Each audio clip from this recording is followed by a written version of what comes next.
쇠사슬입니다. 하얀 연구복을 입고 손에는 설계도 대신 노트북을 들고 있었던 그들이 그날 새벽 아무 설명도 없이 쇠사슬에 묶여 끌려갔습니다. 비자도 여권도 자격도 모두 갖춘 세계 최고의 기술자들이었습니다. 그들은 한국인이었고 그 순간 미국은 조용히 이렇게 말했죠. 법은 법이다. 하지만 세상은 알게 됐습니다. 이건 법이 아니었습니다. 한국의 기술을 향한 탐욕, 그 탐욕이 만든 국가폭력이었죠. 그리고 그 모든 모욕을 견딘 뒤 한국은 다시 그 땅에 자신의 기술자들을 보냈습니다. 이제 세계는 묻기 시작했습니다. 한국 없이 우리는 공장을 돌릴 수 있는가? 조용하지만 단호하게 한국은 스스로의 힘으로 역사의 한 장을 다시 쓰고 있었습니다. 그 전에 잠깐 1초 만에 누를 수 있는 좋아요 버튼을 꾹 눌러주시면 영상 제작에 아주 큰 힘이 됩니다. 그럼 바로 시작하겠습니다. 임신한 여성이 쇠사슬에 묶여 끌려갔습니다. 300명의 엔지니어들이 죄인처럼 수갑 채워졌습니다. 제 이름은 윌리엄 맥스웰. 25년간 이민 정책을 연구했지만 이런 광경은 처음입니다. 그리고 가장 이해할 수 없었던 것은 왜 한국인들이었냐는 겁니다. 저는 미국 출신 국제 이민 노동 정책 전문가로 현재는 브뤼셀에 거주하고 있습니다. 과거 미 국무부 자문위원으로 일했고 25년간 이민, 인권, 외교 분야에서 다양한 정부 기관과 협력해왔죠. 데이터를 중시하는 분석가로서 저는 항상 객관적 시각을 유지해왔습니다. 솔직히 말해서 애초에 한국을 과대평가하지 않았습니다. 그런데 그 뉴스를 접한 순간 모든 것이 흔들렸습니다. 2025년 9월 미국 조지아주의 한 배터리 공장. 한국인 기술자 약 300명이 이민국에 전격 체포되었습니다. 쇠사슬에 묶인 채, 수갑이 채워진 채, 그들은 마치 위험한 범죄자처럼 끌려갔습니다. 그 중에는 임신한 여성 엔지니어도 있었죠. 이유 설명도 없이, 영장도 없이, 그저 따라오라는 말 한마디에 그들의 일상이 파괴된 겁니다. 때문에 여기에 이렇게 와서 잡혀 있는 거고, 어디로 가게 될 거고 어떤 처리를 받게 될 거다. 이런 고지가 하나도 없었어요. 한 피해자의 증언은 그대로 제 가슴을 찔렀습니다. 이것이 법치국가 미국에서 벌어진 일이라니요? 믿을 수 없었습니다. 더 충격적인 사실이 드러났습니다. 이번 단속에 발단이 된 제보자 토리 브레남은 후에 자신의 실수를 인정했습니다. 그는 불법 취업한 멕시코 노동자들을 겨냥해 신고했다고 고백했죠. 한국 사람들이 이렇게 많이 잡혀가고 공장 건설이 중단될 것까지는 몰랐다며 후회했습니다. 실태 파악도 제대로 안 된 상태에서 제보했고 그 결과는 참혹했습니다. 그런데 더 끔찍한 사실이 있었습니다. 미국 이민당국이 우리 국민 300여 명을 불법으로 일했다며 구금했지만 정작 법을 어긴 건 미국 정부였던 겁니다. 대규모 연행 후 작성된 사후 체포 영장에는 자백했거나 명백한 증거가 있다고 거짓으로 표기되어 있었습니다. 진실은 그 누구도 자백한 적이 없었습니다. 합법적인 비자를 가진 사람들, 심지어는 영주권자까지 무차별적으로 체포된 것이었죠. 정말 군사적으로 이렇게 작전을 했다는 것 자체가 법적으로 위반됐고 법을 어긴 게 어느 쪽인지 점점 선명해지는 상황입니다. 구금된 임신부의 증언은 더 가슴 아팠습니다. 화장실을 되게 힘들어했어요. 변기가 너무 개방된 곳에 있었고 여성분들은 생리도 하고 개방형 화장실, 악취나는 빵, 의약품 미지급. 이건 감금이 아니라 고문이었습니다. 정말 사람을 죽이겠구나 이런 생각이 들었고 공포스러워서 너무 놀라서 그런 건지 아기가 잘못됐나. 입덧을 안 하니까. 그녀는 매일 악몽에 시달렸다고 합니다. 매일매일 그때 꿈을 꿔요. 자다가 깼는데 거기 교도소인 줄 알았어요. 결국 그녀는 선언했습니다. 너무너무 소송을 하고 싶어요. 그 소송의 나라에. 25년간 이민 정책을 연구해온 저에게도 이건 전례 없는 일이었습니다. 이건 단순한 실수가 아닙니다. 이건 국가 폭력입니다. 그리고 저는 처음으로 의문이 들었습니다. 왜 한국인이었을까요? 이 질문이 제 머릿속을 맴돌기 시작했습니다. 나는 한국이라는 국가를, 한국인이라는 존재를 어떻게 바라보고 있었던 걸까요? 그리고 그 인식은 앞으로 어떻게 변할까요? 그 순간 저는 한국이라는 단어에 처음으로 진지하게 집중하게 되었습니다. 내가 25년간 본 이민 단속 중 이건 단연코 가장 야만적이었습니다. 그리고 이 사건은 제가 세계를 바라보는 시각을 완전히 바꿔놓았죠. 사건 직후 브라이언 캠프 조지아 주지사는 침묵했습니다. 300명의 한국인이 체포되고 구금되었는데도 그는 입을 열지 않았습니다. 처음 그가 낸 입장은 고작 연방 단속에는 동의한다는 것뿐이었죠. 아무 말도 하지 않는 사이 조지아 주민들의 여론은 들끓기 시작했습니다. 왜 침묵하는 겁니까? 가장 큰 투자자인 한국인들이 끌려갔는데 주지사는 어디 있습니까? 저는 브뤼셀 사무실에 앉아 이 모든 상황을 지켜보았습니다. 이건 단순한 외교적 실수가 아니었죠. 이건 경제적 자살 행위였습니다. 현대차 공장이 멈추면 조지아주 경제가 어떻게 될지 그들은 생각이나 했을까요? 그리고 마침내 주지사의 태도가 급변했습니다. 미국 지역 일간지 애틀랜타 저널 컨스티튜션 AJC에 따르면 브라이언 캠프 주지사는 구금 사태 발생 8일 후 갑자기 이메일을 보냈습니다. 한국어와 영어로 된 메일에서 그는 곧 한국을 방문한다며 현대자동차 관계자 면담을 요청한다고 밝혔죠. 그리고 덧붙였습니다. 현대자동차는 조지아주의 중요 투자자이며 파트너입니다. 중요 파트너라면서 그들이 구금됐을 때는 왜 침묵했던 겁니까? 이런 이중적 태도가 과연 받아들여질까요? 조지아주에 사는 한인들의 반응은 냉소적이었습니다. 비겁하다, 기회주의자다라는 평가가 지배적이었죠. 한 한인은 이렇게 말했습니다. 트럼프 눈치를 좀 본 거죠. 트럼프 진영의 세력이 좀 이렇게 대항할 수 없을 정도로 크니까 자기는 중도인 척하면서 트럼프 눈치를 본 겁니다. 그런데 이제 와서 한국행을 추진한다는 건 무엇을 의미할까요? 조지아 주민들의 여론이 급변했기 때문입니다. 일자리가 사라질 위기에 처하자 주지사를 향한 비난이 거세졌죠. 8,000개의 일자리가 위험에 처했습니다. 주민들은 이것이 심하다고 보았습니다. 현지 언론은 이는 조지아주 경제에 굉장히 큰 영향을 미치는 일이라고 보도했죠. 조지아는 현대차 없이 못 돌아간다는 현실이 그들을 덮친 겁니다.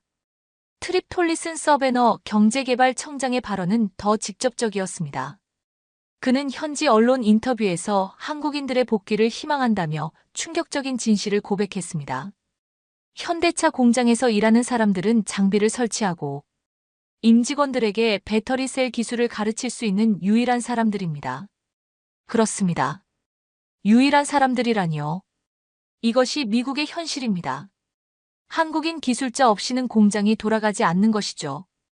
아무리 미국이 자신들의 기술력을 자랑해도 결국 한국인의 손을 빌려야만 했습니다.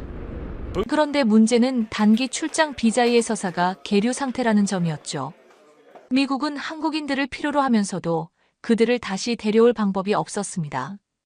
캠프 주지사도 미국의 비자 제도를 전면 재검토할 필요가 있다며 현재 비자 문제와 관련해 백악관과 논의하고 있다고 말했지만 실질적인 해결책은 없었죠. 주지사의 한국행은 면피용이었을까요? 한국 기업과 국민에게 미안한 척하지만 실질적으로 할 수 있는 일은 없었습니다. 한인 사회의 평가대로 와서 뭐하나? 책임질 수 있는 사람도 아닌데라는 상황이었죠. 그런데 이 와중에 트럼프 정부는 더 충격적인 결정을 내립니다. 외국인 전문직 비자 수수료를 100배나 인상한 겁니다. 140만 원에서 1억 4천만 원으로 말이죠. 이것은 비자 정책이 아니라 비자 장사였습니다. 관세를 먹기듯 돈으로 이민자를 고르려는 트럼프 시대의 민낯이었죠. 이에 마이크로소프트, 구글, 아마존 등 미국 기업들은 H-1B 비자로 일하고 있는 외국인 직원들에게 출국 계획을 취소하고 미국에 머물도록 했습니다. 미국이 자초한 글로벌 기술 인력 이탈의 시작이었죠. 저는 이 모든 상황을 지켜보며 깨달았습니다. 이건 외교가 아니었습니다. 이건 경제적 공포가 만든 투항이었죠. 한국이 없으면 조지아가 멈춘다는 진실에 그들 스스로도 놀랐을 겁니다. 캠프는 조용했습니다. 너무 조용해서 더 의심스러웠죠. 그러다 갑자기 한국행을 결정한 겁니다. 해명인지 구걸인지 모를 그 여정. 저는 처음으로 미국이 한국에 의존하고 있다는 사실을 인정했습니다. 정치적 위기에서 한국을 탓하던 미국이 이제는 한국의 머리를 조아리고 있었습니다. 기회의 땅이라던 미국이 탐욕의 상징이 되었고 작다고만 생각했던 한국이 갑자기 거대해 보였습니다. 세계의 질서가 바뀌고 있었습니다. 그리고 저는 이제 한국을 다른 눈으로 보기 시작했죠. 트립 톨리슨 서베너 경제개발청장의 발언은 충격적이었습니다. 그의 솔직한 고백에 저는 귀를 의심했죠. 현대차 공장에서 일하는 사람들은 장비를 설치하고 임직원들에게 배터리 셀 기술을 가르칠 수 있는 유일한 사람들입니다. 유일한 사람들이라니요. 그는 미국 언론과의 인터뷰에서 더 이상 숨기지 않았습니다. 그들이 없으면 공장은 돌아가지 않는다고 말이죠. 솔직히 말해서 전문가로서 저도 놀랐습니다. 세계 최강국이라 자부하는 미국이 한국 기술에 의존한다는 사실을 이렇게 공개적으로 인정하다니요. 톨리슨 청장은 한국인 노동자들이 돌아오는 것이 매우 중요하다고 강조했습니다. 우리는 한국인들에게 의지하고 있고 그들이 겪은 실망감을 충분히 이해한다고 말했죠. 그런데 말이 쉽지 그들을 다시 데려올 방법은 있었을까요? 한국인 전용 비자 확대 법안이 미 의회에 제출됐지만 이미 10년 넘게 유사한 법안들이 의회 통과에 실패해왔습니다. 한국인 근로자들은 단속 걱정에 이러지도 저러지도 못한 채 정부 간 협상만 지켜보고 있었죠. 톰 수오지 의원이 이끄는 문제 해결 연합이 초당파적으로 한국인 비자 법안을 추진한다고 했지만 과연 이번에는 통과될 수 있을까요? 호주에 할당된 연간 5,000개의 전문직 비자를 한국에도 나누어 주자는 것이 골자였지만 지금 미국의 상황을 보면 의심이 듭니다. 특히 트럼프 행정부가 H-1B 비자 수수료를 100배 인상한 상황에서 말이죠. 140만 원에서 1억 4천만 원으로요. 이건 비자 정책이 아니라 비자 장사였습니다. 어떻게 이런 수수료를 내고 미국에 갈 수 있겠습니까? 이건 강탈이라고 밖에 볼 수 없었습니다. 더 황당한 것은 소위 골드 카드와 플래티넘 카드 제도였죠. 100만 달러 약 14억 원을 미국 정부에 기부하면 영주권을 주겠다는 겁니다. 심지어 500만 달러 약 70억 원을 내면 더 빠른 영주권, 부여와 시민권 처리까지 약속하는 플래티넘 카드까지 도입하겠다고 했습니다. 러트닉 미국 상무장관은 이미 대기 명단이 있다고 주장했지만 이게 말이 됩니까? 브라이언 캠프 주지사의 한국 방문 추진, 그 진짜 의도는 무엇이었을까요? 그는 이번 사태는 한국 기업만의 문제가 아니고 많은 기업들이 같은 문제를 겪어왔다고 말했습니다.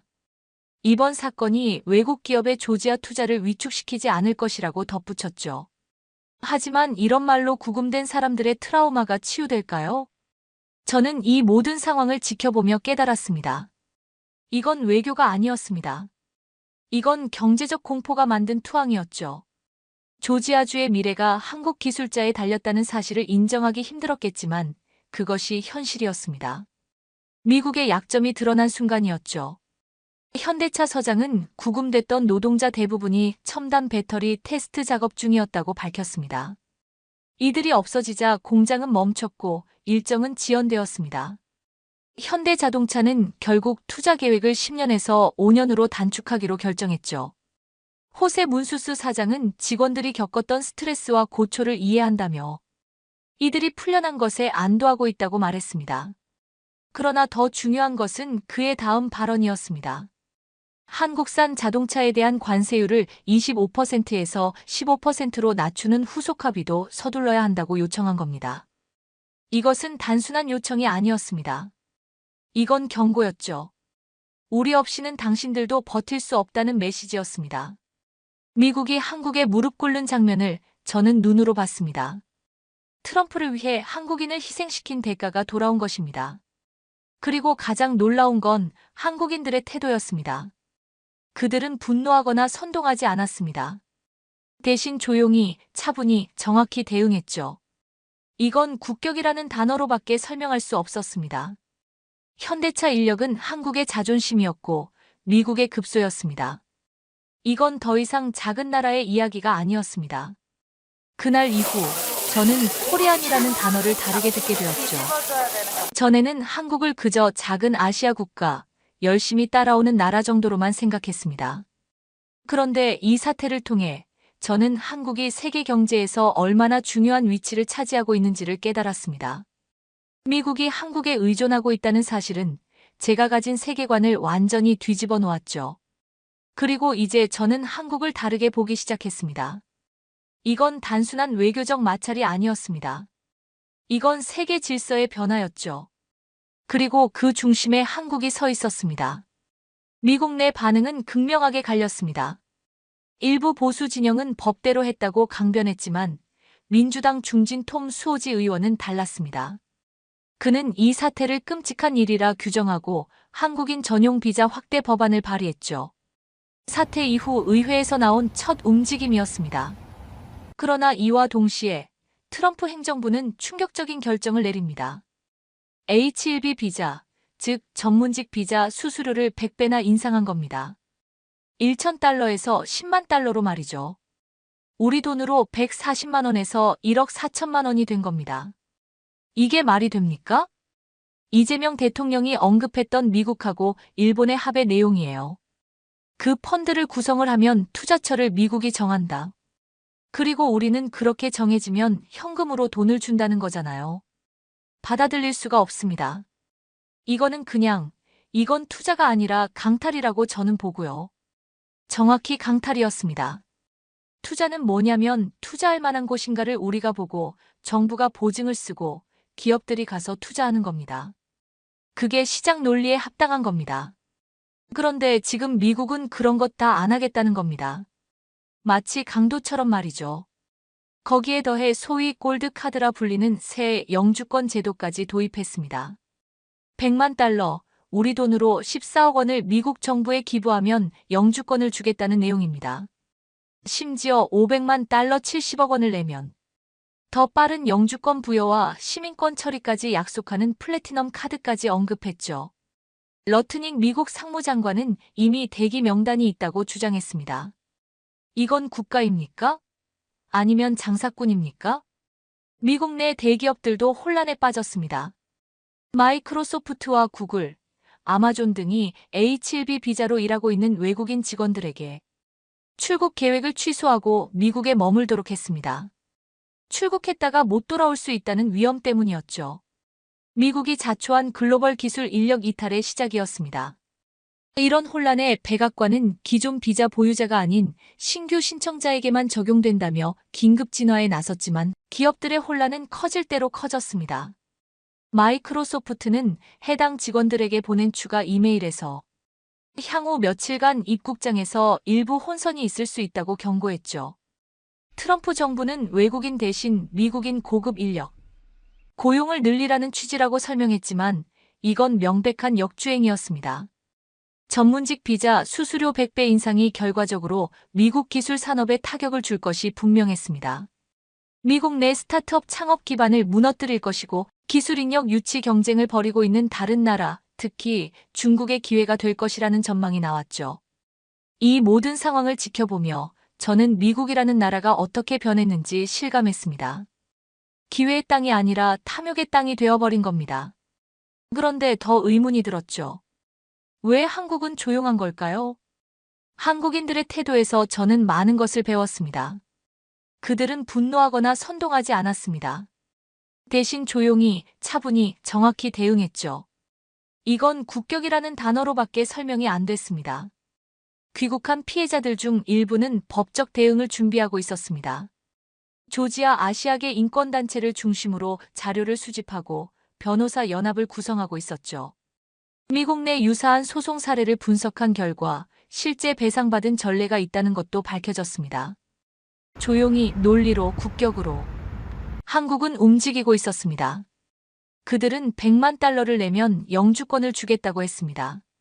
미국이 아니라 마피아 같았습니다. 이 비자 장사는 비자 발급뿐만이 아니었습니다. 기자 자격으로 3개월간 체류할 수 있는 전자 여행허가 ESTA 수수료도 2배 올렸죠. 40달러, 한국 돈 5만 6천 원이었습니다. 누가 진짜 강한 나라였을까요? 저는 이 사건을 통해 한국과 미국 중 누가 진짜 성숙한 국가인지 처음으로 비교하게 되었습니다. 트럼프는 장사꾼이었고 한국은 국가였습니다. 그리고 놀라운 사실은 이번 조지아 구금 사태와 마찬가지 사례에서 미국 이민당국이 거액의 배상금을 물어준 적이 있다는 점이었습니다. 2018년 테네시주의 한 공장 급습 사건에서 최대 14시간까지 피해자들을 구금한 것도 잘못으로 인정됐고 결국 117만 달러 약 16억 2천만 원을 배상하기로 합의했습니다. 그런데 이번에 끌려간 한국인들은 합법 체류 중이었는데도 일주일 넘게 구금됐고 비위생적 수용 환경은 고문에 가까웠으며 지병을 앓린 이들은 약조차 받지 못했습니다. 이건 그냥 실수가 아니라 국가폭력이었습니다. 이 모든 사태를 지켜보며 저는 깊은 반성에 빠졌습니다. 누가 진짜 강한 나라였는지, 누가 진짜 성숙한 국가였는지 생각하게 되었죠. 한국에 대응해서 저는 인간의 존엄성과 국가의 책임이라는 두 가지 가치를 배웠습니다. 조용히, 논리로, 국격으로. 한국이 움직이는 방식에 저는 감동했습니다. 이것이 진정한 강대국의 모습이 아닐까요? 적어도 제가 한국을 다시 평가하게 된 계기였습니다. 한국 외교 라인의 움직임이 조용히, 그러나 강력하게 시작되었습니다. 국회 차원의 압박과 현대차 고위층의 전략적 외교가 동시에 진행됐죠. 그들의 메시지는 단호했습니다. 미국이 진심이라면 이해서사 비자법부터 통과시켜라. 톰 수오지 의원이 발의한 한국인 비자 확대 법안은 의미가 컸습니다. 그는 호주에 할당된 연 5천 개의 전문직 비자를 한국에도 나눠주는 것을 제안했고 이를 초당파적인 의원 연합 차원에서 추진하겠다고 밝혔습니다. 수오지 의원이 이끄는 문제 해결 연합은 중도 성향의 민주당과 공화당 의원 약 50명으로 구성되어 있었죠. 그런데 더 큰 변화는 귀국한 피해자들의 용기 있는 고발에서 시작됐습니다. 임신한 여성 피해자는 언론 인터뷰에서 충격적인 증언을 했습니다. 임신 부인 엔지니어 김모 씨는 공장 사무실에서 컴퓨터 작업을 하다 끌려갔습니다. 영문도 모르고 그냥 가서 얘기를 하면 된다고 했어요. 2번이나 수갑을 채워진 여성분도 계셨고 그녀의 증언은 계속됐습니다. 화장실을 되게 힘들어했어요. 변기가 너무 개방된 곳에 있었고 여성분들은 생리도 하고 그녀는 매일 악몽에 시달린다고 말했습니다. 매일매일 그때 꿈을 꿔요. 자다가 깼는데 거기 교도소인 줄 알았어요. 그리고 그녀는 결연히 말했습니다. 너무너무 소송을 하고 싶어요. 그 소송의 나라에. 이 인터뷰는 미국 언론에 큰 파장을 일으켰습니다. 체류 기한을 정해 합법적으로 들어온 기술 인력에 대한 무차별적 체포와 구금이 도저히 정당화될 수 없다는 인식이 확산됐죠. 미국 내 인권단체들은 이건 트럼프식 마녀 사냥이라며 비판했고 언론은 조지아 단속은 국가폭력이라는 표현까지 사용했습니다. 더구나 충격적인 사실이 드러났습니다. 대규모 연행 후 작성된 사후. 체포 영장에는 자백했거나 명백한 증거가 있다고 거짓으로 표기되어 있었던 겁니다. 한 피해자의 증언에 따르면 자백한 적도 없고 합법적인 비자를 가진 사람들까지 무차별적으로 체포됐다고 했습니다. 미국 이민당국이 법을 어긴 셈이었죠. 이런 사실이 알려지자 미 의회에서도 변화의 조짐이 보였습니다. 초당적인 지지 세력이 형성되기 시작했고 우리는 그들을 필요로 하고 있다는 인식이 확산됐죠. 한국인 전용 비자 확대 법안이 진지하게 논의되기 시작한 겁니다. 트립 톨리슨 청장은 한국인 근로자들의 복귀에 대해 우리는 한국인들에게 의지하고 있고 그들이 겪은 실망감을 충분히 이해한다고 말했습니다. 그러면서 이번 사건을 작은 후퇴에 불과하다며 그들이 스케줄에 맞춰 이른 시일 내에 복귀할 것을 의심하지 않는다고 강조했죠. 이전에는 상상도 할 수 없었던 일이었습니다. 미국이 한국인 기술자들에게 의존하고 있다는 사실을 공개적으로 인정한 것이니까요. 이것은 작은 변화가 아니었습니다. 세계 질서의 변화였죠. 하지만 귀국한 노동자들은 야만적인 미국의 죄인 취급에 심한 트라우마를 호소하고 있고 일부는 소송까지 검토하고 있는 것으로 알려졌습니다. 조지아 주축의 바람대로 될지는 미지수였죠. 저는 이 모든 상황을 지켜보며 결심했습니다. 이 사태를 처음부터 끝까지 조사해보기로 했죠. 그리고 그 과정에서 코리아라는 단어의 무게를 느끼기 시작했습니다. 과거의 유사 사례를 찾아보니 놀라운 사실이 있었습니다. 2018년 테네시주에서 무차별적으로 체포된 남미계 직원들이 집단 소송을 제기해 승소한 사례가 있었죠. 이민 당국은 117만 달러 약 16억 2천만 원을 배상하기로 합의했고 피해 직원들의 신분을 보증하는 것도 포함됐습니다. 그러나 이번 조지아 사건은 그보다 훨씬 심각했습니다. 합법 체류 중이었는데도 일주일 넘게 구금됐고 환경은 고문에 가까웠으며 일부 한국인들은 정식 입소 전 열악한 대기 공간인 홀딩룸에 사흘 이상 갇혀 있었습니다. 인권 침해를 막기 위해 홀딩룸 배치는 최대 12시간을 넘길 수 없다는 내부 규정도 위반된 것이었죠. 법적 전문가들의 의견은 명확했습니다. 피해자 수가 이렇게 많은 경우에는 매우 승소의 확률이 높습니다. 그녀는 말했습니다. 내가 겪은 건 고문이었다. 누가 약소국인가요? 한국은 싸우고 있었습니다. 조용하지만 정확하게. 미국 의회는 움직였고 저는 한국을 다시 배웠습니다. 이건 단순한 단속이 아니었습니다. 문명과 폭력의 대결이었죠. 저는 이 과정에서 한국인의 용기와 존엄성, 그리고 그들의 국격에 깊은 감명을 받았습니다. 그들은 희생자로 남지 않았습니다. 당당히 목소리를 내고 법과 제도를 통해 자신들의 권리를 주장했죠. 이것은 단순한 국제 분쟁이 아니었습니다. 이는 세계가 한국을 바라보는 시각이 변화하는 역사적 순간이었습니다. 그리고 저 역시 코리아라는 이름에 새로운 의미를 부여하기 시작했습니다. 미국 이민 당국의 침묵과 버티기는 계속됐습니다. 공식 사과는 없었고 오히려 그들은 영어를 못해서 상황 설명을 못한 것이라며 책임을 회피했습니다. 무자격자라 체포했다는 입장을 고수하며 자신들의 잘못을 인정하지 않았죠. 미국 이민 당국은 우리 국민 300여 명이 불법으로 일했다며 갑자기 끌고 가뒀죠. 그런데 정작 법을 어긴 건 미국 정부라는 정황이 문서로 확인됐습니다. 이 문장이 모든 것을 말해주고 있었습니다. 대규모 연행 후 작성된 사후. 체포 영장에는 자백했거나 명백한 증거가 있다고 거짓으로 표기되어 있었던 것입니다. 그러나 피해자들은 어떤 자백도 한 적이 없었죠. 바로 이 지점에서 법을 어긴 건 미국 정부였습니다. 그런데 이 사태는 단순한 행정적 실수로 끝나지 않았습니다. 미국 전역에서는 트럼프 대통령에 반대하는 시위가 거세게 번져나갔습니다. 노동절을 맞아 1000곳이 넘는 지역에서 규탄 집회가 열렸습니다. 한국인 기술자 구금 사태는 이 분노에 기름을 부었죠. 노동절 집회는 거대한 트럼프 성토장이었습니다. 경제 악화와 이민자 탄압, 공무원 해고 등 비판의 이유는 한두 가지가 아니었습니다. 시위 현장 곳곳에는 거꾸로 단 성조기도 등장했습니다. 취임 이후 뒤틀린 미국을 만든 대통령에 대한 부끄러움과 한탄의 표시였죠.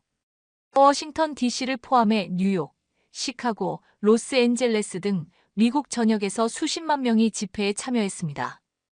필라델피아에서는 도로를 점거한 시위대 일부가 경찰에 연행되기도 했죠.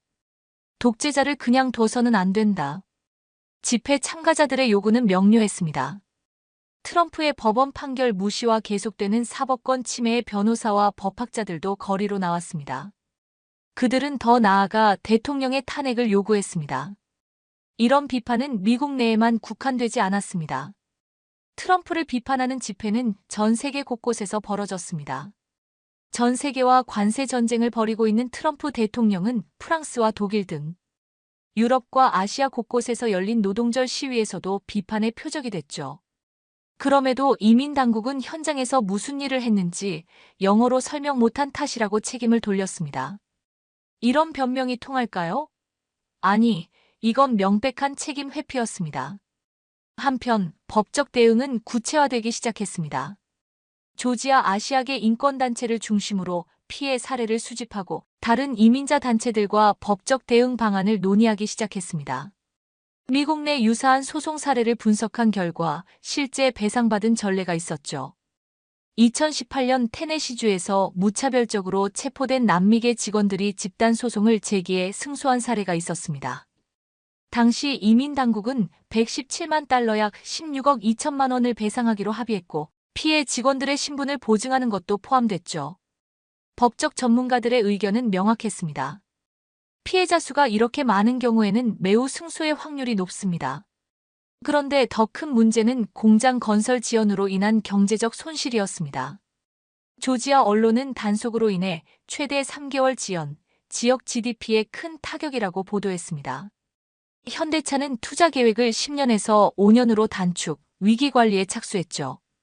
현대자동차 호세 문수스 사장의 발언은 더욱 의미심장했습니다.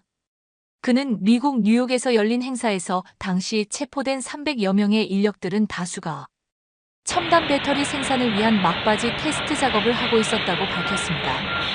그러면서 직원들이 겪었던 스트레스와 고초를 이해한다며 이들이 풀려난 것에 안도하고 있다고 말했죠. 무엇보다 주목할 만한 것은 그의 다음 발언이었습니다. 한국산 자동차에 대한 관세율을 25%에서 15%로 낮추는 후속 합의도 서둘러야 한다고 요청한 겁니다. 이건 단순한 요청이 아니었습니다. 이건 경고였죠. 우리 기술 없이는 당신들도 버틸 수 없다는 메시지였습니다. 여기서 미국의 양면성이 다시 드러났습니다. 한국인 돌아와 달라면서 비자, 법 제도는 그대로 두는 모순된 태도를 보인 겁니다. 공장은 멈췄지만 제도는 움직이지 않았죠. 준비도 안 된 처지에 돈만 받아내려는 약탈적인 민낯이 여실히 드러나고 있습니다. 미국이 준비한 건 비상식뿐이라는 비판이 나오는 이유입니다. 이 상황을 보며 저는 분노가 치밀었습니다. 이건 제도가 만든 폭력이었습니다. 이제 더 이상 중립에 있을 수 없었죠. 25년간 이민 정책을 연구해온 전문가로서 저는 이 사태의 진실을 밝혀야 한다는 사명감을 느꼈습니다. 그들은 말했습니다. 영어를 못해서. 그게 미국의 사과였습니다. 가장 큰 공장은 멈췄고 가장 큰 나라는 말만 했습니다. 이건 체계적인 모욕이었습니다. 한국인을 인간으로 보지 않았죠. 더 믿기 힘든 사실은 미국 이민당국이 발부받은 공장부지 수색 영장에는 남미계 불법 체류 혐의자 4명만 적시돼 있었다는 점입니다.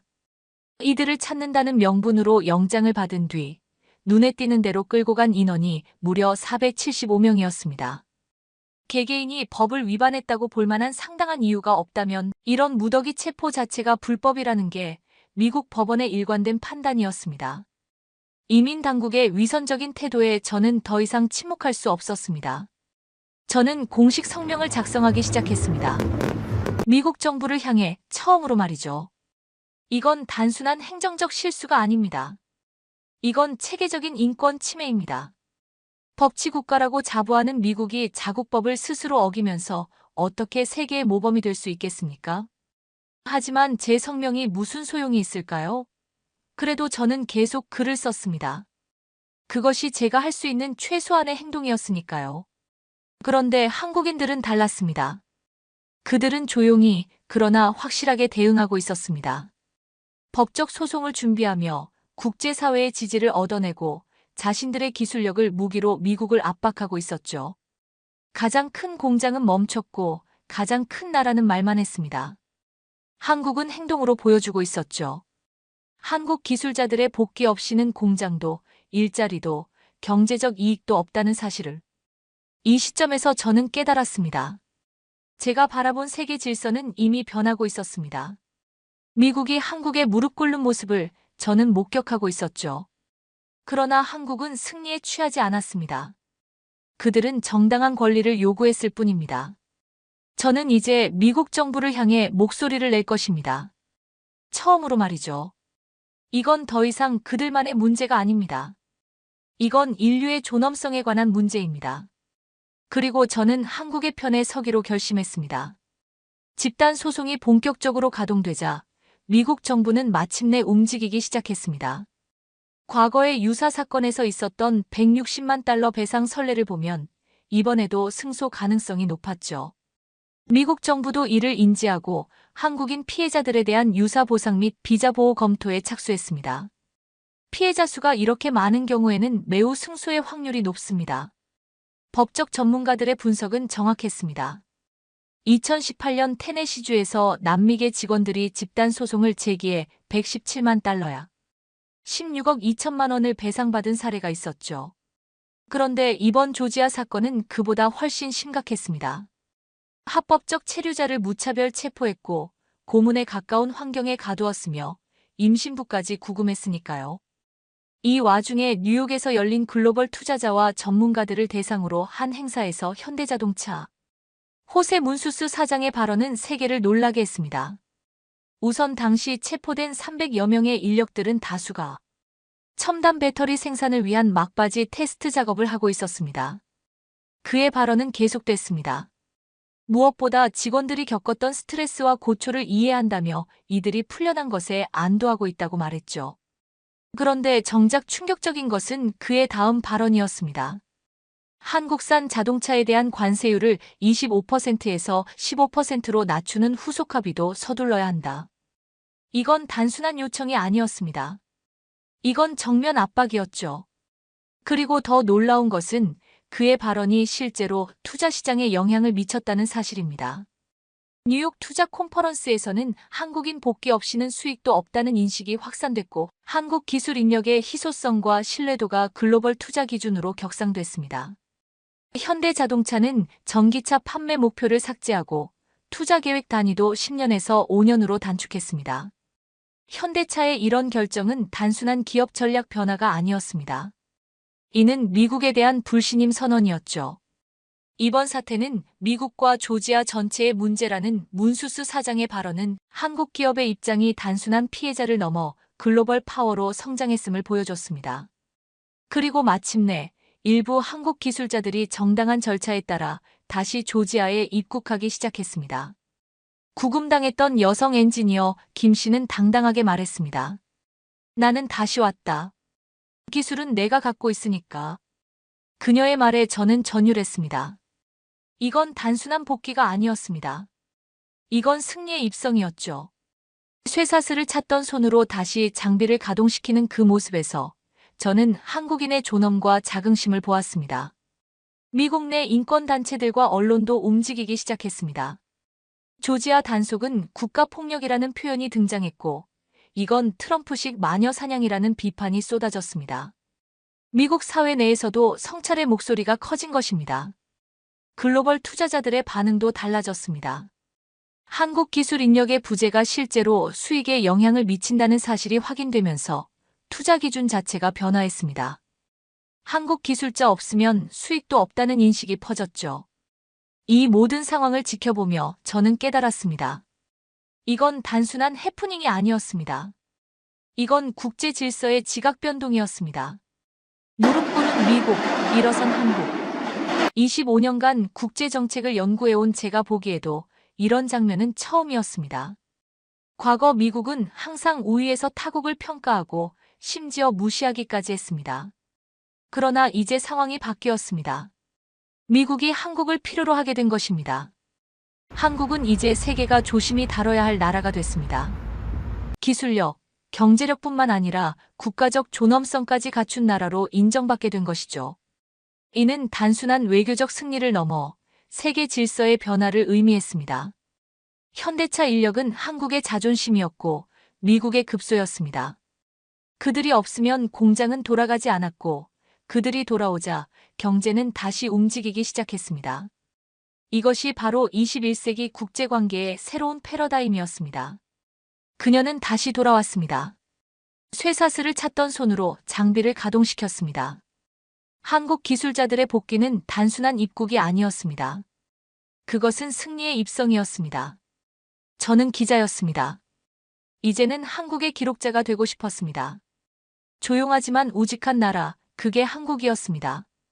세계는 이제 한국 없이 공장을 돌릴 수 없게 되었습니다. 저는 전에 한국을 과대평가하지 않았다고 말했습니다. 그러나 이제 저는 인정합니다. 제가 한국을 과소평가했던 것입니다. 한국은 작지 않았습니다.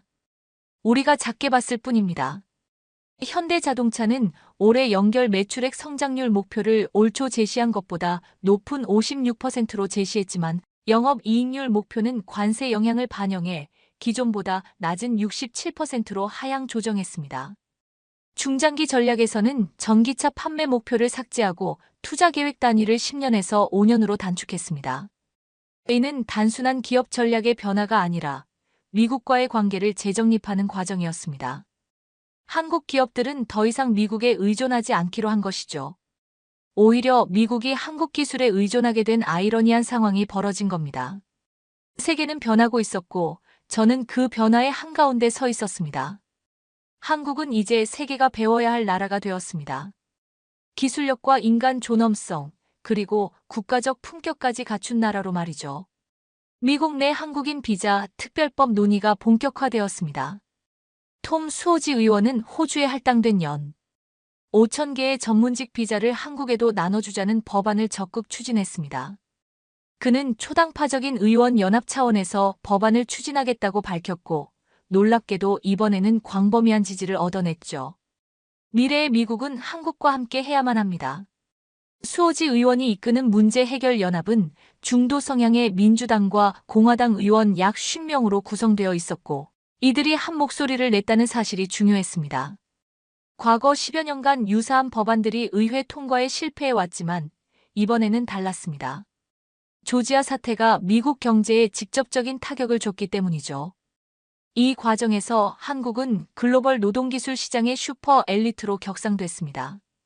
단순 노동력이 아닌 기술 지식과 문화 소통력, 그리고 조직력을 모두 갖춘 인재들로 인정받게 된 것입니다. 미국, 유럽, 아시아 각국에서 K에서테크 인력 쟁탈전이 시작됐죠. 그들은 단순한 노동자가 아니었습니다. 그들은 기술자였고 스승이었습니다. 트립 톨리슨 서베너 경제개발청장의 고백은 충격적이었습니다. 현대차 공장에서 일하는 사람들은 장비를 설치하고 임직원들에게 배터리 셀 기술을 가르칠 수 있는 유일한 사람들입니다. 그는 더 이상 숨기지 않았습니다. 우리는 한국인들에게 의지하고 있고 그들이 겪은 실망감을 충분히 이해합니다. 이런 상황에서 현대차는 글로벌 투자 전략을 대폭 수정했습니다. 미국 의존도를 줄이고 유럽과 동남아로 투자를 다각화하기 시작한 것이죠. 현대자동차는 올해 연결 매출액 성장률 목표를 56%로 제시했지만 영업이익률 목표는 관세 영향을 반영해 67%로 하향 조정했습니다. 중장기 전략에서는 전기차 판매 목표를 삭제하고 투자 계획 단위를 10년에서 5년으로 단축했습니다. 이건 단순한 기업 전략이 아니었습니다. 이건 미국에 보내는 메시지였습니다. 어디든 한국인이 있다면 우리는 거기서 성공할 수 있습니다. 더 이상 미국 시장에만 의존하지 않겠다는 결단이었죠. 뉴욕에서 열린 글로벌 투자자와 전문가들 대상 행사에서 현대자동차 호세 문수스 사장의 발언은 더욱 분명했습니다. 한국산 자동차에 대한 관세율을 25%에서 15%로 낮추는 후속 합의도 서둘러야 한다고 요청했습니다. 이건 요청이 아니라 요구였습니다. 미국이 한국을 필요로 하게 된 것입니다. 반대가 아니라. 한편 미국 이민세관 단속국이 불법적으로 체포한 한국인들을 상대로 벌인 행위는 계속해서 드러났습니다. 그들은 수갑을 채우고 쇠사슬로 묶어 확정된 중범죄자처럼 300여 명을 끌고 갔습니다. 체포 영장은 없었고 단순 조사인지 구금 절차인지 아무런 설명도 없었죠. 심지어 4일간 구금한 뒤 제시한 외국인 체포 영장에는 자백했거나 명백한 증거가 있다고 거짓으로 표기되어 있었습니다. 이런 불법 행위에 대한 책임을 추궁하는 목소리가 커졌고 마침내 집단 소송이 본격화되었습니다.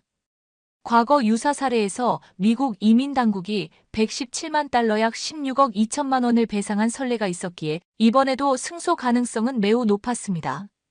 저는 25년간 국제 이민 정책을 연구해오며 많은 것을 봤다고 생각했습니다. 하지만 이번 사태는 저의 세계관을 완전히 바꿔놓았습니다. 저는 한국을 작은 나라, 열심히 사는 나라라고 볼 수 없게 되었습니다. 한국은 이제 세계가 필요로 하는 나라가 되었습니다. 이것이 제가 깨달은 진실이었습니다. 기술력, 조직력, 그리고 무엇보다 국가적 품격을 갖춘 나라. 위기 속에서도 품위를 잃지 않고 법과 제도를 통해 정당한 권리를 주장한 나라. 그것이 바로 한국이었습니다. 한국은 작지 않았습니다. 우리가 작게 봤을 뿐입니다. 미국은 준비되지 않은 나라였습니다. 그러나 한국은 준비된 국민이었죠. 저는 결심했습니다. 이 이야기를 세상에 전해야겠다. 이건 단순한 뉴스가 아니라 인류가 배워야 할 국가의 품격이었습니다. 조용하지만 강력한, 겸손하지만 당당한 한국의 모습을 세계가 알아야 했습니다. 그리고 저는 깨달았습니다. 세계는 이제 한국 없이 공장을 돌릴 수 없게 되었다는 사실을. 그들은 단순한 노동자가 아니라 기술자였고 스승이었습니다. 한국은 더 이상 따라가는 나라가 아니라 이끄는 나라가 되었습니다. 마지막으로 저는 제 자신을 돌아보게 되었습니다. 저 또한 한국을 얕봤던 사람 중 하나였습니다. 데이터와 숫자만으로 국가의 가치를 판단했던 냉철한 분석가였죠. 그러나 이제 저는 숫자 너머의 것들을 보게 되었습니다. 사람의 존엄성, 국가의 품격, 그리고 민족의 자긍심을. 이건 코리아 스토리가 아닙니다. 이건 현대 문명의 이야기입니다. 우리가 어떤 가치를 중요하게 여기는지, 어떤 질서를 추구해야 하는지 보여주는 이야기죠. 저는 미국인입니다. 하지만 이번 사태를 통해 진심으로 고개를 숙인 건 한국인이 아니라 저였습니다. 쇠사슬에 묶인 채 끌려간 그들이 결국 이 나라를 다시 움직이게 만들었습니다. 지금 제가 확신하는 건 단 하나입니다. 대한민국은 세계가 반드시 함께 해야 할 국가입니다. 그들의 기술, 그들의 품격, 그들의 존엄성이 세계를 더 나은 곳으로 만들 것입니다. 그리고 저는 이제 그 변화의 증인으로서 이 이야기를 계속해서 전할 것입니다. 조지아에서 시작된 작은 사건이 세계 질서를 바꾸는 큰 파도가 되었습니다. 그리고 그 중심에는 한국이 있었습니다. 조용하지만 우직한, 작지만 강한 나라. 대한민국.